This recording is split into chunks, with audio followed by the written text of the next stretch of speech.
Good morning everyone. कैसे हैं आप सभी? आई होप अच्छे एंड स्वस्थ होंगे। आपका स्वागत है आपके अपने यूट्यूब चैनल लर्न विद प्रीत चौधरी पर।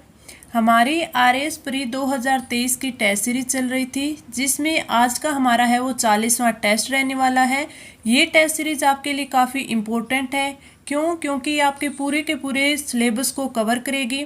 साथ में इस टेस्ट सीरीज से आपको पता चलेगा कि हमारे एग्जाम में किस प्रकार के क्वेश्चन आते हैं, किस लैंग्वेज में आते हैं, यानी घुमा फिरा के वो किस प्रकार पूछता है, किस लैंग्वेज में क्वेश्चन बना के देता है, हमें किस प्रकार उसे अटेम्प्ट करना है। साथ में जब इनकी हम प्रैक्टिस कर रहे हैं तो अब जब हम रिवीजन मोड पे हमारा सब्जेक्ट रखेंगे तो हमें उस सब्जेक्ट में उस टॉपिक के कौन से पॉइंट को हमें ज़्यादा अच्छे से याद करना है, टॉपिक के किस पॉइंट से कौन से की पॉइंट से है वो एग्जाम में क्वेश्चन बनते हैं। इन सब की जो प्रैक्टिस है आपकी इस टेस्ट सीरीज से होगी।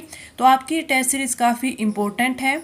आज के अगर टेस्ट के हम 40 नंबर टेस्ट की बात करें तो इसमें हम टॉपिक की बात करें तो ये आपके अर्थव्यवस्था यानी इको। आज का जो टॉपिक है वो राजस्थान की अर्थव्यवस्था, हमारे इंडिया की अर्थव्यवस्था, और साथ में जो राजस्थान की आपकी एक जो योजना है, कौन सी, राष्ट्रीय विरासत शहर विकास एवं संवर्धन योजना यानी कि हृदय योजना, इसको हम बिल्कुल अच्छे से कवर करेंगे। मैं इनके आपको शॉर्ट नोट्स लिखवा दूंगी, आप उन्हें नोट डाउन कर लेना। और जो आपकी हृदय योजना होगी उसे पूरा का पूरा कवर करेंगे, मैं अच्छे से समझा के आपको यहीं पे याद करवा दूंगी। तो आप इसके शॉर्ट नोट्स भी बना लीजिएगा। आज जो हम ये हृदय योजना करेंगे इसमें एक भी क्वेश्चन हमारा बाहर नहीं होगा, अगर आपने इसे अच्छे से एक बार समझ लिया तो क्लास आपकी काफ़ी इंपॉर्टेंट है। इस क्लास की PDF हमारे टेलीग्राम चैनल लर्न विद प्रीत चौधरी पर आपको प्रोवाइड करवाई जाएगी, तो आप उससे वहाँ से डाउनलोड कर सकते हैं। चलिए आज का जो टेस्ट है वो स्टार्ट करते हैं। हमारा आज का फर्स्ट क्वेश्चन, विश्व भूखमरी सूचकांक WHI कौन जारी करता है? Concern Worldwide and Welthungerhilfe, Institute for Management Development, Transparency International, Institute of Economics and Peace. तो राइट आंसर होगा ऑप्शन है फर्स्ट, विश्व भूखमरी सूचकांक यानी WHI है, ये जारी करते हैं Concern Worldwide and Welthungerhilfe, जो कि एक यूरोपियन NGO है, यूरोपियन NGO है। अब आपने देखा होगा कि आप 2021 वाले प्री को देख लीजिए RS के, उसमें जो आपकी इंडेक्स है इनसे 3 क्वेश्चन बने थे। कितने? 3 क्वेश्चन बने तो इन इंडेक्स को भी हमें अच्छे से याद करना है। तो विश्व भूखमरी सूचकांक अगर 2023 की बात करें तो हमारे देश भारत की रैंक इसमें कौन सी है? भारत की रैंक है 107वीं। ये दिन प्रतिदिन आगे है, बढ़ती ही जा रही है। जब हम 2020 की बात करें तो 2020 में ये रैंक क्या थी? 2020 में ये रैंक थी 94 की। 2021 में ये रैंक हो गई आपकी 121 और अब 2023 में ये रैंक हो गई 107 रैंक हो गई।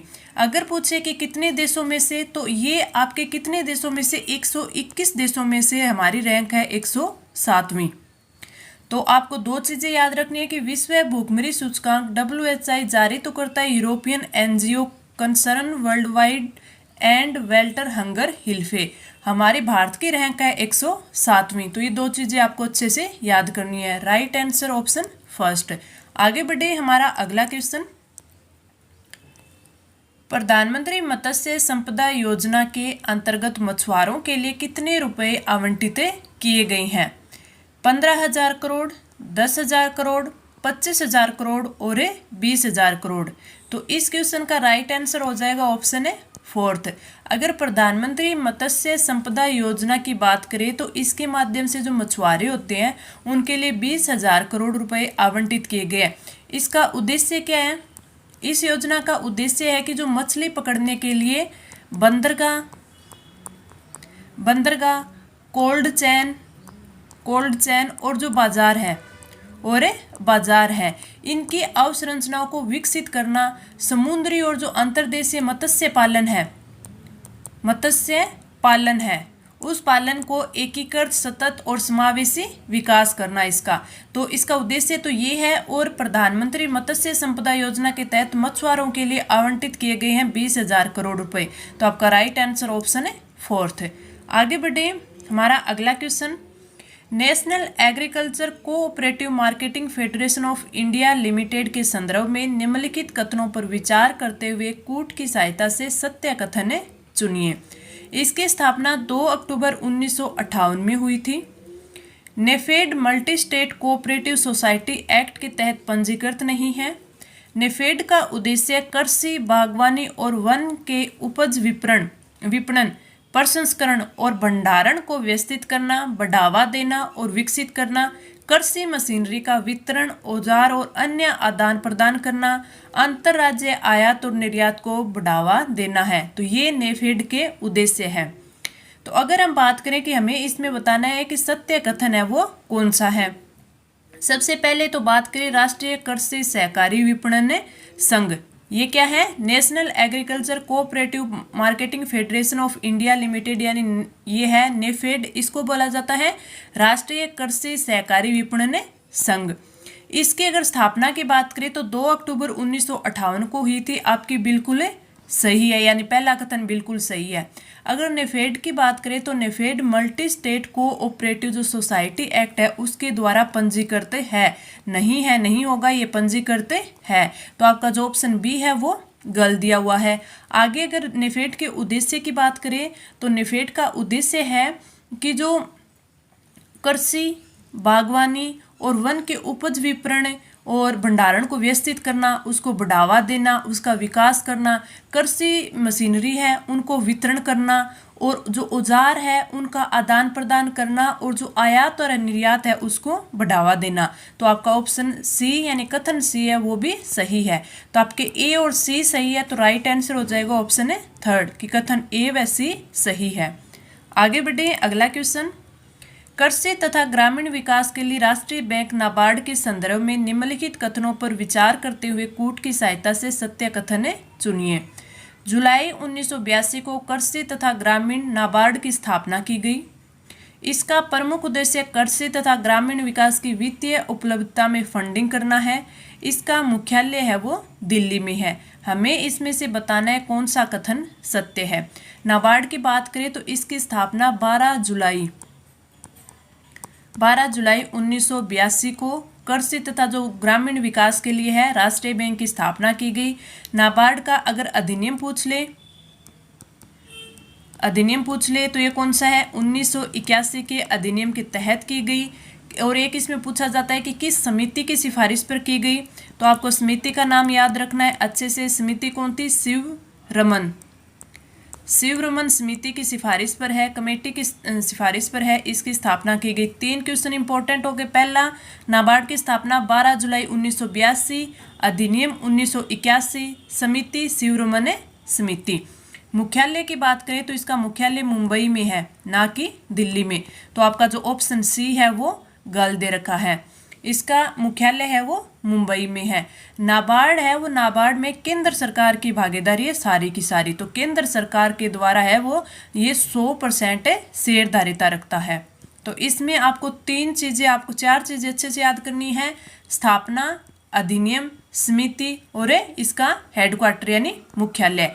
तो आपका जो ऑप्शन ए, कथन ए और बी सही दे रखे, सी गलत दे रखे हैं। तो आपका राइट आंसर हो जाएगा ऑप्शन है थर्ड। ऑप्शन ए व केवल ए व भी सत्य है। इसको आपको 2 चीज़ें और भी ध्यान रखनी। इसके साथ साथ जो मैंने आपको बताया कि जो नाबार्ड में केंद्र सरकार की जो शेयरधारिता है वो 100% है। तो आपसे अगर ये पूछ भी ले तो इम्पोर्टेंट बन जाता है ये क्वेश्चन है कि अब नाबार्ड में वो केंद्र सरकार की शेयरधारिता कितनी है? 100% है। पहले इसमें है वो 72.5% जो भागीदारी है वो आरबीआई की थी, रिजर्व बैंक की थी, लेकिन अब पूरी की पूरी किसकी है? केंद्र सरकार की है। दूसरा आपसे पूछा जा सकता है कि नाबार्ड है वो क्या किसानों को डायरेक्ट ऋण देता है? तो नहीं, ये बैंकों के माध्यम से ऋण देता है, किसान को डायरेक्ट ऋण नहीं देता, ये बैंकों को देता है, फिर बैंकों के द्वारा है वो किसानों को मुहैया करवाया जाता है। तो ये 2 चीजें भी इंपॉर्टेंट है, तो आपको ध्यान में रखनी चाहिए। आगे बढ़े, अगला क्वेश्चन। आहार क्रांति मिशन के संदर्भ में निम्नलिखित कथनों की सहायता से सत्य कथन चुनिए। सरकार ने पोषण विषय में जागरूकता फैलाने के उद्देश्य से आहार क्रांति मिशन की शुरुआत की। इस मिशन का आदर्श वाक्य उत्तम आहार उत्तम विचार। इस मिशन के लिए प्रवासी भारतीय अकादमिक और वैज्ञानिक संपर्क global Indian scientists and technocrats forum GIST और विज्ञान भारती यानी विभा तथा विज्ञान प्रसार यानी विज्ञान एवं प्रौद्योगिकी विभाग का एक स्वायत्त निकाय एक साथ आए। तो हमें क्या चीज देखनी है कि हमें देखनी है कि आहार क्रांति है क्या, इससे क्वेश्चन पूछा जा सकता है। तो हमें सत्य कथन बताने हैं। सबसे पहले आहार क्रांति की बात करें तो आहार क्रांति मिशन है उसकी शुरुआत हुई थी 14 अप्रैल। 14 अप्रैल कब हुई थी? 2021 को। 14 अप्रैल 2021 को हुई थी। किसके प्रयास से या किसने किया था? तो इसका जो शुभारंभ है वो डॉक्टर हर्षवर्धन ने किया था। डॉक्टर हर्षवर्धन। तो आपको दो चीजें याद रखनी है। इसकी शुरुआत 14 अप्रैल 2021 को डॉक्टर हर्षवर्धन ने की थी।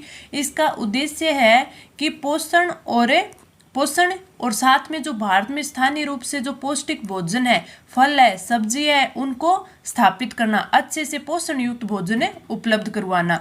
इस मिशन के तहत है वो ये सारे के सारे जो प्रवासी भारतीय अकादमी हो गई, वैज्ञानिक संपर्क हो गया, आपका GIST हो गया, विज्ञान भारती हो गई, विज्ञान प्रसार हो गया, ये सब एक साथ आए थे। तो राइट आंसर आपका हो जाएगा कि जो कथन ABC तीनों के तीनों बिल्कुल सही है। आगे बढ़े हमारा अगला क्वेश्चन। प्रौद्योगिकी व बेरोजगार मांग के प्रतिमान में परिवर्तन के फलस्वरूप उत्पन्न बेरोजगारी कहलाती है। क्या कहलाती है? परछन बेरोजगारी, मौसमी बेरोजगारी, शिक्षित बेरोजगारी और संरचनात्मक बेरोजगारी। तो आपका राइट आंसर हो जाएगा ऑप्शन 4 संरचनात्मक बेरोजगारी। जो प्रौद्योगिकी और बेरोजगार मांग के प्रतिमान के परिवर्तन के जो फलस्वरूप उत्पन्न होने वाली बेरोजगारी होती है वही होती है संरचनात्मक बेरोजगारी। ये क्यों उत्पन्न होती है? जो कि ये जो प्रौद्योगिकी में परिवर्तन होता है तो इसके फलस्वरूप होता क्या है कि जो पुराने श्रमिक होते हैं उन श्रमिकों में अपेक्षित वो कुशलता नहीं रह पाती, फिर वो कुशलता नहीं रह पाती, इसलिए वो बेरोजगार होते हैं। तो आपका राइट आंसर ऑप्शन 4। आगे बढ़े अगला question. Production linked incentive PLI scheme का संबंध निम्नलिखित में से किन क्षेत्रों से है? ऑटोमोबाइल और ऑटो कंपोनेंट्स, खाद्य उत्पाद, इलेक्ट्रॉनिक टेक्नोलॉजी प्रोडक्ट्स और फार्मास्यूटिकल ड्रग्स। तो इसमें बात करें तो ये सारे के सारे क्षेत्र है इसमें शामिल हैं। तो जो प्रोडक्शन लिंक्ड इंसेंटिव स्कीम है ये किसके द्वारा? जो इलेक्ट्रॉनिक्स सूचना प्रौद्योगिकी मंत्रालय है उसके द्वारा स्टार्ट की गई है। तो आपका राइट आंसर ऑप्शन है 4। आगे बढ़े हमारा अगला क्वेश्चन है। वित्तीय स्थिरता और विकास परिषद FSDC के अध्यक्ष हैं भारतीय रिजर्व बैंक के गवर्नर, कॉर्पोरेट मामलों के मंत्रालय के प्रधानमंत्री और केंद्रीय वित्त मंत्री। तो आपका राइट आंसर क्या होगा? राइट आंसर हो जाएगा ऑप्शन 4 केंद्रीय वित्त मंत्री। अब इसमें आपसे क्वेश्चन क्या पूछा जा सकता है कि जो वित्तीय स्थिरता और विकास परिषद है FSDC, एक तो इसका उद्देश्य क्या है, इसको क्यों इसकी स्थापना की गई थी? तो जो वित्तीय स्थिरता को मजबूत बनाना, जो आपका वित्तीय क्षेत्र का विकास है उसको बढ़ाना, इसके उद्देश्य के लिए FSDC की स्थापना की गई थी। कब की गई थी? दिसंबर 2010 में जो शीर्ष स्तर के मंच के रूप में है इसकी स्थापना की गई थी। आपसे पूछ ले क्या ये वैधानिक निकाय है? वैधानिक निकाय। तो वित्तीय स्थिरता और विकास परिषद है ये वैधानिक है, वो निकाय नहीं है। तो इम्पोर्टेंट बनता है, पूछा जा सकता है आपका उद्देश्य, इसका वित्तीय स्थिरता और विकास परिषद का उद्देश्य क्या है, स्थापना कब हुई और ये वैधानिक निकाय है या नहीं है। तीनों चीज पूछी जा सकती है। और चौथा ये पूछा जा सकता है कि इसके अध्यक्ष कौन होते हैं। तो इसके अध्यक्ष होते हैं केंद्रीय वित्त मंत्री। हाँ, इसके जो अन्य सदस्य होते हैं उनमें भारतीय रिजर्व बैंक के गवर्नर भी होते हैं, वित्त सचिव भी होते हैं, वित्त जो सेवा विभाग है उसके सचिव भी होते हैं, कॉर्पोरेट मामलों के मंत्रालय के सचिव होते हैं वो भी होते हैं, जो आपका इलेक्ट्रॉनिक्स और सूचना प्रौद्योगिकी मंत्रालय है उसके सचिव होते हैं, वित्त मंत्रालय के जो मुख्य आर्थिक सलाहकार है वो भी होते हैं। तो इसके सदस्य आपसे कोई नहीं पूछा जाएगा क्योंकि इसके सदस्य है वो 10-11 होते हैं। आपसे अध्यक्ष के बारे में पूछा जा सकता है। तो राइट आंसर ऑप्शन है 4। आगे बढ़े हमारा अगला क्वेश्चन। समर्थ योजना का संबंध निम्नलिखित में से किस क्षेत्र से है? बैंकिंग क्षेत्र, कृषि क्षेत्र, कपड़ा क्षेत्र और स्वास्थ्य एवं शिक्षा क्षेत्र। तो राइट आंसर हो जाएगा ऑप्शन है सी, थर्ड, कपड़ा क्षेत्र से। जो कपड़ा मंत्रालय है उनके द्वारा कपड़ा क्षेत्र में क्षमता निर्माण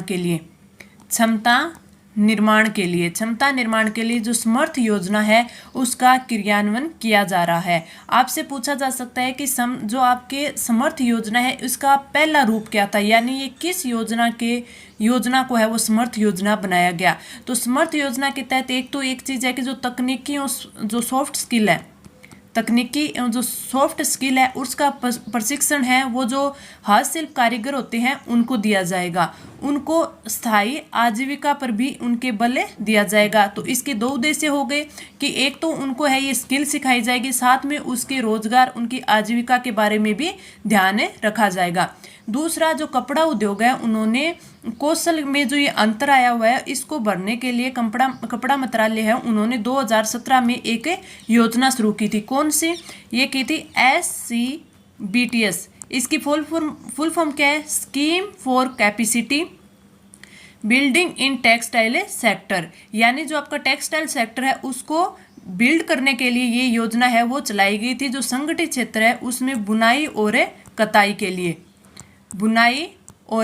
कताई उद्योग के लिए इस योजना को है वो चलाया गया था, मंजूरी दी गई थी। लेकिन बाद में फिर इसी को क्या बना दिया, वर्तमान स्वरूप इसका क्या बना दिया, समर्थ योजना। तो इम्पोर्टेंट ये बन जाता है कि किस योजना को है वो समर्थ योजना बनाया गया, SCBTS योजना को। ये कब स्टार्ट की गई थी? 2017 में की गई थी। समर्थ योजना का संबंध है वो किस क्षेत्र से है? तो कपड़ा क्षेत्र से है। Right answer option third.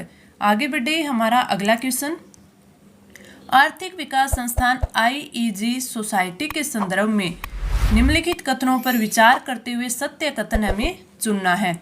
NK Singh को आर्थिक विकास संस्थान सोसाइटी के नए अध्यक्ष के रूप में चुना गया है, बिल्कुल सही है। उन्होंने पूर्व प्रधानमंत्री डॉक्टर मनमोहन सिंह का स्थान लिया जो 1992 से IEG के अध्यक्ष थे, ये भी बिल्कुल सही है। यह वर्ष 1952 में PC महालनोबिस द्वारा स्थापित की गई थी, तो ये इन्होंने गलत दे दिया। क्यों? क्योंकि जो आर्थिक विकास संस्थान है इसको 1952 में तो स्थापित किया गया था, लेकिन PC महालनोबिस के द्वारा नहीं किया गया था, इनको किया गया था VKR राव के द्वारा।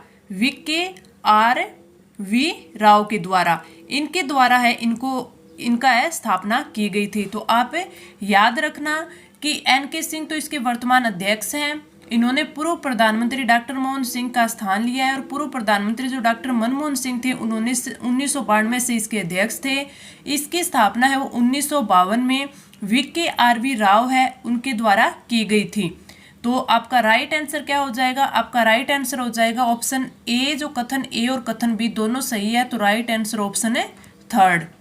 आगे बढ़े, अपना अगला क्वेश्चन, महात्मा गांधी आदर्श ग्राम योजना के तहत प्रत्येक जिले में कितने गांव का चयन कर गांधीवादी मूल्यों के अनुसार विकसित किया जाना है? 1, 2, 3 और 4। अगर हम बात करें महात्मा गांधी आदर्श ग्राम योजना, तो ये जो ग्राम योजना है ये 27 नवंबर 2019 को प्रारंभ की गई थी। इस योजना के तहत है जो प्रत्येक जिले में एक गांव का चयन किया जाएगा, जो चयन कर उसको गांधीवादी मूल्यों के अनुसार है वो विकसित किया जाएगा। तो इसमें कितने? एक गांव को। तो राइट आंसर ऑप्शन है 1। आगे बढ़े, अपना अगला क्वेश्चन, राजीव गांधी जल संचय योजना का प्रथम चरण राज्य के कितनों जिलों में प्रारंभ किया गया है? तो जो राजीव गांधी जल संचय योजना थी उसको कब स्टार्ट किया गया? 20 अगस्त 2019 में स्टार्ट किया गया।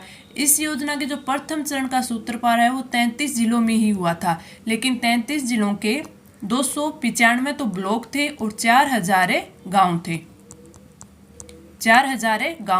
तो आपका राइट आंसर क्या हो गया? कितने जिलों में? ऑप्शन फोर्थ, 33 जिलों में इसको संचालन किया गया था। तो राइट आंसर ऑप्शन फोर्थ। आगे बढ़े, अपना अगला क्वेश्चन, वर्ष 2015 से चल रही महात्मा ज्योतिबा फुले मंडी श्रमिक कल्याण योजना की मुख्य विशेषताएं हैं। ये योजना मैंने काफ़ी बार आपको बताई है, अच्छे से पूरी की पूरी समझाई है। क्यों? क्योंकि काफ़ी इम्पोर्टेंट योजना है, इसमें कई बार है वो इससे क्वेश्चन बनता है। तो सहायता महिला अनुज्ञप्तिधारी श्रमिकों को अधिकतम 2 प्रसूतियों के लिए 45 दिवस की मजदूरी के समतुल्य सहायता राशि। सही बात है, जो प्रसूति सहायता होती है, प्रसूति सहायता, इस प्रसूति सहायता में जो महिला अनुज्ञप्तिधारी होता है उस श्रमिक को अधिकतम 2 प्रसूतियों के लिए 45 दिन के लिए अकुशल श्रमिक के रूप में है वो 45 दिन की मजदूरी है वो दी जाती है। ये महिला के संबंध में बात है। अगर पुरुष के संबंध में हो कि पितृत्व अवकाश है वो कितना दिया जाता है, तो पितृत्व अवकाश है वो दिया जाता है 15 दिन।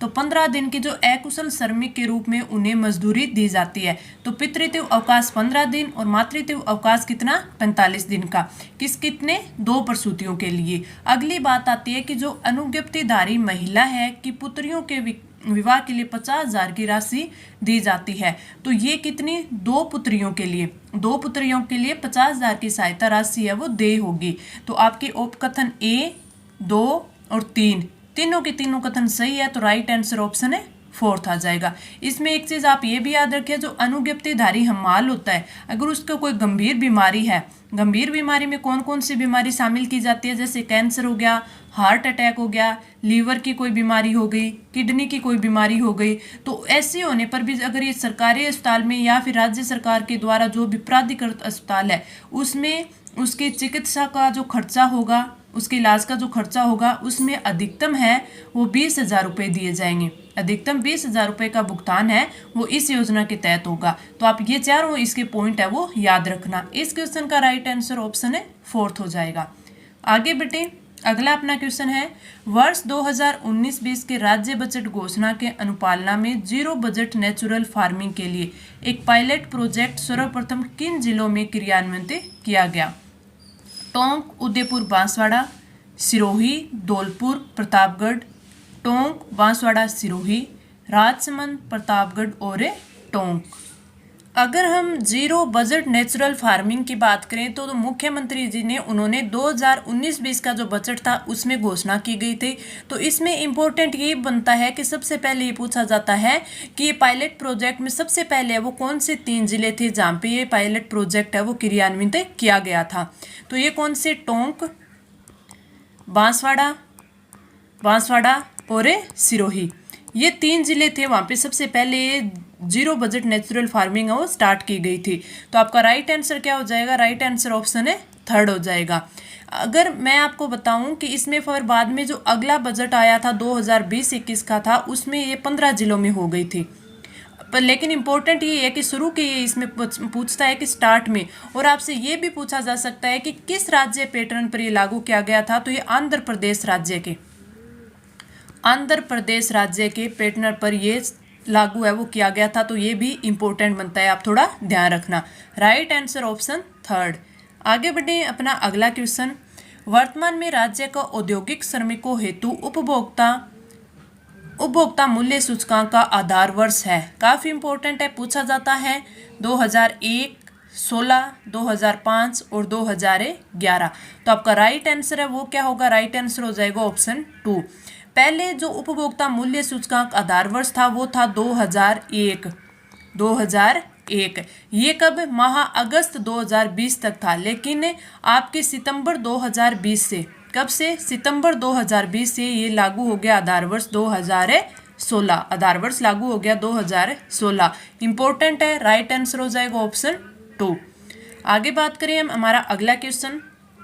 अब ये अगला क्वेश्चन है हमारी हृदय योजना पर, जो राष्ट्रीय, इसका फुल फॉर्म अगर आपसे पूछ ले तो राष्ट्रीय विरासती शहर विकास एवं संवर्धन योजना। शहर विकास एवं संवर्धन योजना, ये इस योजना का आपकी हृदय योजना है, इसका फुल फॉर्म है। तो इसमें ये क्वेश्चन पूछा है कि हृदय योजना का पूरा नाम क्या है। तो विरासत शहर विकास, इसमें विरासत राज्य विकास एवं शहर विकास संवर्धन योजना, विरासत शहर एवं ग्रामीण विकास संवर्धन योजना। तो आपका राइट आंसर ऑप्शन फर्स्ट हो जाएगा, राष्ट्रीय विरासती शहर विकास एवं संवर्धन योजना। Right answer option first. अब हम हृदय योजना के बारे में पूरी डिटेल से पढ़ेंगे ताकि हमारा कोई भी क्वेश्चन है इससे गलत ना हो। आगे बढ़े अगले क्वेश्चन पर। हृदय योजना के संदर्भ में निम्नलिखित कथनों पर विचार कीजिए। इस योजना का प्रारंभ 21 जनवरी 2015 को प्रधानमंत्री श्री नरेंद्र मोदी जी द्वारा किया गया। यह योजना शहरी नियोजन, आर्थिक विकास और विरासत संरक्षण को एक समावेशी तरीके से लाने के उद्देश्य से शुरू की गई। यह योजना केंद्र व राज्य सरकार के 75:25% की हिस्सेदारी से शुरू की गई। इसमें से हमें जो सही आंसर है वो बताना है। तो इसमें राइट आंसर होगा कि इस योजना का प्रारंभ 21 जनवरी 2015 को पीएम नरेंद्र मोदी जी ने कहा, बिल्कुल सही है। लेकिन एक चीज आप याद रखना कि इसकी अवधि कितनी थी? 31 मार्च 2019 तक इसकी अवधि थी। 31 मार्च 2019 तक ये पूरी की पूरी है वो केंद्र सरकार द्वारा वित्त पोषित है। केंद्र सरकार द्वारा 100% वित्त पोषित है। तो ये दो चीजें ये हो गई। अगला इसमें मंत्रालय आपसे पूछ ले कि इसका मंत्रालय कौन सा है, तो इसका मंत्रालय वो है शहरी विकास मंत्रालय। ये भी आपको याद रखना है। अगला कि ये कितने शहरों का चयन किया गया इस योजना के तहत है, वो 12 शहरों का चयन किया गया है। जिसमें से अपने राजस्थान का कितने शहर है? एक शहर है, कौन सा? अजमेर। और जो 12 के 12 शहर है कौन कौन से राज्य के, वो सारे मैं आपको याद करवा दूंगी। अगला इस योजना में याद करना है कि इस योजना का जो मुख्य उद्देश्य है वो क्या है। तो इस योजना का मुख्य उद्देश्य है कि जो सांस्कृतिक विरासत है उसको संरक्षित कर सके, उनको हमें पुनर्जीवित रख सकें। तो इसमें शहरी नियोजन, आर्थिक विकास, विरासत संरक्षण को एक समावेशी तरीके से लाने के उद्देश्य से शुरू की गई है। तो ये भी सही है कि जो आपके पर्यटन की संपत्तियां हैं उनके आसपास जो शहरी बुनियादी ढांचा है उसको विकसित किया जाए। शहर के में स्वच्छता, जल की आपूर्ति, जल की निकासी, जो अपशिष्ट प्रबंधन है, वो आपके फुटपाथ, स्ट्रीट है, लाइट है, उनका ध्यान करना, पर्यटन की सुविधाओं को अच्छे से ध्यान में रखते हुए उनका विकास करना। तो ये सारी चीज़ें इस योजना में इनका ध्यान रखा गया था। तो इस क्वेश्चन की बात करें तो इसमें आपको जो कथन 1 है, कथन 2 तो बिल्कुल सही है, लेकिन कथन 3 है वो गलत दिया गया है, जो कि इसमें 100% केंद्र सरकार के द्वारा ये वित्त पोषित है। राइट आंसर ऑप्शन बी हो जाएगा कि कथन 1 और कथन 2 सही है। आगे बढ़े हमारा अगला क्वेश्चन। हृदय योजना के संदर्भ में सही कथन है, इस योजना के सुचारू रूप से क्रियान्वयन हेतु 500 करोड़ का बजट निर्धारित किया गया था। दिसंबर 2014 से अगले 4 साल में इस योजना को पूरा करने का लक्ष्य रखा गया, यानी कि मार्च 2017 तक यह योजना क्रियान्वयन थी। तो इसमें अगर हम राइट आंसर की बात करें तो इसमें राइट आंसर हो जाएगा ऑप्शन सी कि दोनों के दोनों कथन सही हैं। आगे बढ़े हमारा अगला क्वेश्चन। निम्नलिखित में से हृदय योजना किस नोडल विभाग यानी मंत्रालय द्वारा क्रियान्वित है? तो मैंने आपको पहले ये बताया कौन से मंत्रालय के द्वारा है। तो आपका राइट आंसर क्या हो जाएगा? राइट आंसर आवास एवं शहरी कार्य मंत्रालय। मैंने आपको बताया कौन सा? शहरी विकास मंत्रालय। तो आवास एवं शहरी विकास मंत्रालय। Right answer option C. अगला क्वेश्चन। निम्नलिखित में से हृदय योजना के अंतर्गत देश के कितने शहरों को शामिल किया गया है? 10, 12, 14 और 16। तो राइट आंसर हो जाएगा ऑप्शन बी, 12 शहरों को शामिल किया गया है। अब वो 12 शहर कौन कौन से हैं? अजमेर, वेलंकनी, कांचीपुरम, 3 ये हो गए। अमृतसर, अमरावती और वाराणसी, 3 ये 6 हो गई। अगला है वारंगल, बादामी और पुरी। अगला गया, मथुरा और द्वारका। तो ये आपको 12 के 12 शहर है वो याद रखनी है। अजमेर, वेलंकनी, कांचीपुरम, अमृतसर, अमरावती, वाराणसी, वारंगल, बादामी, पुरी, गया, मथुरा और Dwarka. Right answer option B. आगे बढ़े हमारा अगला क्वेश्चन। निम्नलिखित में से हृदय योजना के अंतर्गत राजस्थान के किस शहर को शामिल किया गया है? अजमेर, जयपुर, जोधपुर और Udaipur. Right answer option A. आगे बढ़े हमारा अगला क्वेश्चन। ये देखिए, इसमें इस प्रकार का क्वेश्चन आ सकता है कि इस साइड हृदय योजना में शामिल शहर दे दे, इस साइड संबंधित राज्य पूछ ले। मैंने आपको बताया वेलंकनी भी है, पुरी भी है, बादामी भी है और वाराणसी भी है। इनमें अब हम ऐसे क्वेश्चन आते हैं तो उनमें हम सबसे पहले वो देखते हैं जिसका हमें पता होता है। हमें पता किस चीज़ का है? वाराणसी का पता है कि ये उत्तर प्रदेश में है, तो 4 में क्या आएगा? 1 आएगा। तो 4 में ए है वो सभी में दिया हुआ है। अगले की अगर हम बात करें तो अगले की बात करें कि जो पुरी है वो उड़ीसा में आता है, तो उड़ीसा में आता है तो 2 में डी आएगा। 2 में डी देखें तो इसमें है और इसमें है, यानी ए और बी तो नहीं होगा। अगला हम अगर बादामी की बात करें तो बादामी है ये कर्नाटका में पड़ता है, यानी 3 में बी आएगा। 3 में भी ऑप्शन सी में है तो डी भी नहीं होगा, तो राइट आंसर ऑप्शन सी हो जाएगा। अब बाकी रहा वेलंकनी, तो वेलंकनी कहाँ पे आता है? तमिलनाडु में आता है, तो आपका जो ऑप्शन सी है वो बिल्कुल सही हो जाएगा। आगे बढ़े अपना अगला क्वेश्चन। अगले क्वेश्चन यही है, इन जो आगे के 4 आपको शहर है वो दिए गई हैं जिनका हमें मिलान करना है। सबसे पहले अगर हम द्वारका की बात करें तो हमें पता है कि ये कहाँ पे आता है? गुजरात में आता है, तो 2 में सी होना चाहिए। 2 में सी है वो ए में दिया हुआ है और डी में दिया हुआ है। हमें गया का पता है कि ये बिहार में आता है, तो 4 में क्या आएगा? ए आएगा। दोनों में 4 में ए दिया हुआ है। फिर अब हम इनके बाद में देखते हैं कि जो कांचीपुरम है ये किस राज्य में आता है? तो ये तमिलनाडु में आता है, यानी 1 में डी आएगा।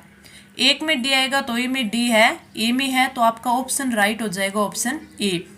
कांचीपुरम तमिलनाडु में है, द्वारका गुजरात में है, वारंगल है वो तेलंगाना में है और गया है वो बिहार में है, तो राइट आंसर ऑप्शन ए आ जाएगा। ये मैंने आपको आज के इम्पोर्टेंट 23 क्वेश्चन करवाए, जिसमें मैंने आपको राजस्थान और इंडिया की आर्थिक आपका अर्थव्यवस्था यानी इको करवाई। साथ में मैंने हमारी एक जो इम्पोर्टेंट योजना थी उसको वापस है वो आपको रिवाइज करवा दिया। ये योजना मैंने आपको पहले यूआरओ के टाइम भी अच्छे से याद करवाई थी। तो हम जब भी मैं आपको इको के क्वेश्चन लेके आऊँगी तब 1 या 2 योजना आपको रोज आपको याद करवा दूंगी। तो आज का टेस्ट है आपको कैसे लगा कमेंट करके ज़रूर बताना। अच्छा लगा तो लाइक करना और अपने फ्रेंड्स के साथ है वो ज़रूर से शेयर करना, ताकि ज़्यादा से ज़्यादा बच्चों को इसका फ़ायदा मिले, मुझे मोटिवेशन मिले और मैं आपके लिए और बेहतर कंटेंट ला पाऊँ। तो इस क्लास में इतना ही, मिलते हैं अगली क्लास में। धन्यवाद।